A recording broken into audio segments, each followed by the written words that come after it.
How did the greatest people to achieve the greatest things, what did it look like for them to take a loss, to take a L, to fail at something? What was different with them? Yeah, you can argue they failed more. I think it was last week. I had lost like $4,000 on Tuesday. And because I had told myself that that's fine, it happens. As a profitable trader, in my mind, I am the best trader. That's how it should be, okay? I'm the best trader, period. Okay, if you are, ask yourself, how does the best trader take a loss?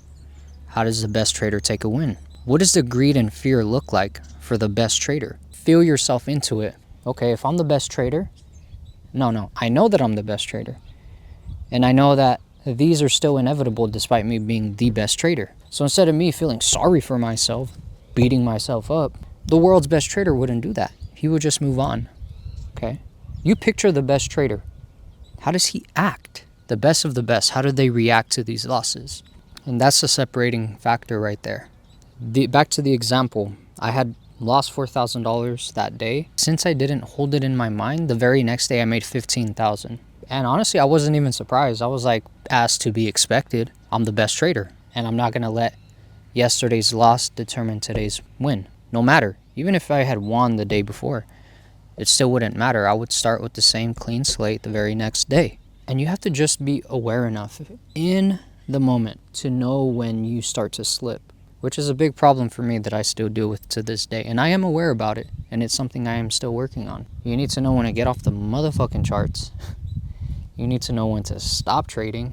I have a pretty good gauge. You know, if I'm up a few thousand and I don't really see any setups, I'm not really going to force anything. Like, I won't.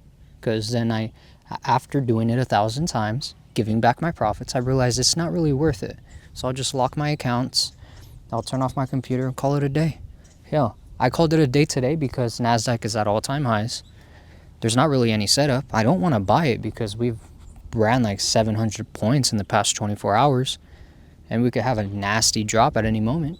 You know, but at the same time, I don't want to short it because I know it could just keep going higher. At the same time, you don't know how far it's going to go.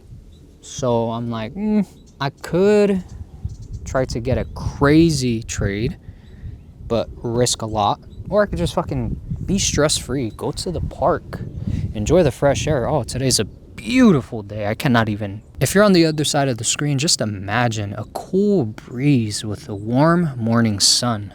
It is so beautiful here, so peaceful. This is me detoxing from the charts. Because when I'm at home, I have like 5 screens open. You know, it's ridiculous, you know, but then again, that's the name of the game. And I love the game. So, you know, once in a while, you do need to decompress, go outside, and say, fuck technology. I said it at the start, and I'll say it again. It's the attitude they have for when they lose. The attitude determines everything. If you have the right attitude when you take a loss, you will have more clarity. When you have more clarity, you can actually learn from the lessons of losing. Okay? Because there are people that do take losses, that do make mistakes, and they never learn from them. Have you noticed there's a lot of people that do the same shit, where I've made the same mistake many, many times over. Be honest with yourself and fully understand why you took the loss. Disregarding emotion, leaving emotion out of it. You need to be logical in your approach to, like, solving these issues. Now, I'm not saying be completely fucking soulless. No, obviously, like, to an extent, no matter how strong we are internally, we'll feel some type of emotion, but you don't want to let that dictate whether or not you learn from your mistakes or not. I done fucking ran into the wall 1,000 times. It's like, why does my head hurt? Probably because you ran into the wall 1,000 times. I'm gonna go run into it again. Yeah, figuratively, not literally. Come on.